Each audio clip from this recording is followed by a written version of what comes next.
Hi, welcome to the Light Tackle Angler Fishing Report. I'm Captain John Fulweiler, and this is Captain David King. How you doing, David? Good, John, and you? Good, good. Did you get to fish any this week? I did. I got to go out. I actually had a fun trip. I took my kids out, and we found a school of Spanish mackerel, and man, they were just tearing them up. It was a whole lot of fun. How about you? Well, yeah, we finally did a little offshore trip. We went offshore Fort Pierce yesterday. Beautiful 2-foot seas. Oh, the water was pretty nice. We had light southwest wind, 2-foot seas. The bottom fishing was excellent. We had a lot of sea bass. We had a lot of triggerfish. And we caught 6 different types of snapper, which was great. Cool. We had keeper-sized genuines, reds, muttons, lanes, yellowtail. We had it all. So it was a great day bottom fishing. Very good. As you can see, we kind of changed our location today. If anybody would like to have us at their location, their business, anywhere, just contact us through the web. That'd be great. So let's start. Where are we going to start? Start down south today? Perfect. Well, offshore down in Palm Beach, Andy at X Generation Tackle Shop gave us a great report on the fishing down there. Once again, they've got the sail fishing like 120 to 200 feet. Dead baits, trolling the ballyhoos. Also, they picked up on goggle eyes and blue runners down south again. Right. So sailfish was the hot item again. We had some tournaments over the weekend. They did real good. Not the big numbers as the week before. I think a lot of the fish are passing through with these cold fronts we've been having. But the fishing was great in 120 to 200 feet. Cobia are moving back in towards the beach again. That's cool. That's like 3 weeks in a row now they've been catching cobia on the beach. We didn't hear about as much about rays. We just heard of cobias along the beach. So I imagine when the water was a little bit dirtier, they might not have seen the rays. That's I'm sure true, they were still on them. Is there anything happening inshore down there? Inshore, Andy was telling me it's just jack attack in the inlets, and there's a few macs and blues.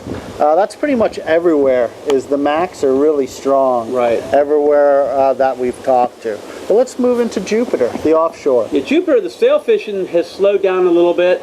I think they just probably had a few days where the fish were either north or south of there. They had kingfish, inshore in 90 feet to 110. A good dolphin bite, and they were saying 100 to 200 feet. Dead bait, once again, a lot of ballyhoo draggers this week. So, you caught the dolphins coming back to the south again. Then we'll have them migrating back maybe in another couple of months. So we're probably getting the tail end of those dolphins, heading back to the Keys, hang out for a little while, then they're going to come back and head north. But cobia, a few of those showing up again, of course, working their way towards the beach. The Spanish mackerel, stuff like that. Right. Inshore? Inshore. Inshore Jupiter. Ladyfish, jacks, Spanish mackerel, and pompano. The pompano have been running pretty good through the inlets and on the beaches. That's about it. There's really not as good an inshore fishing down south as there is up to the north, so it's very limited.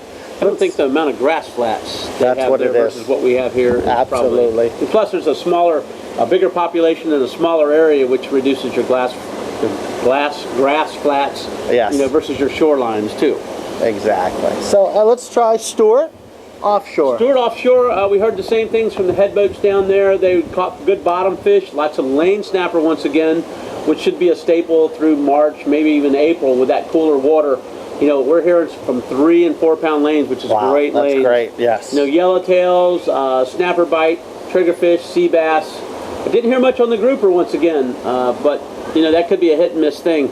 They're kingfish like always. Right. They're here, they're in Jupiter, they're strung down to Fort Pierce and probably all the way up to Sebastian, but catching kingfish and dolphin.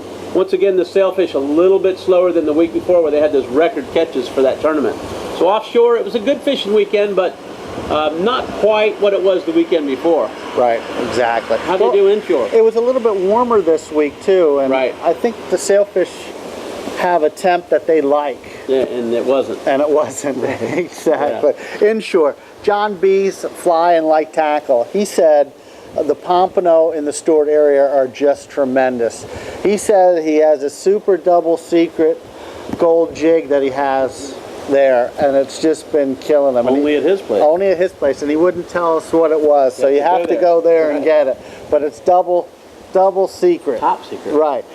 He said the incoming tide and in Hell's Gate and on the Sailfish Flats is where they were really good. And he said the trout had been really good also. but he has less people fishing for them because it's the closed season. So it's almost time. The first of the year is when the trout opens back. Coming So soon. it's coming soon, so it should be any time. So we're going to take a little break here. Thank you for joining us on the Light Tackle Angler Fishing Report, and we'll see you on part 2 of the Fishing Report.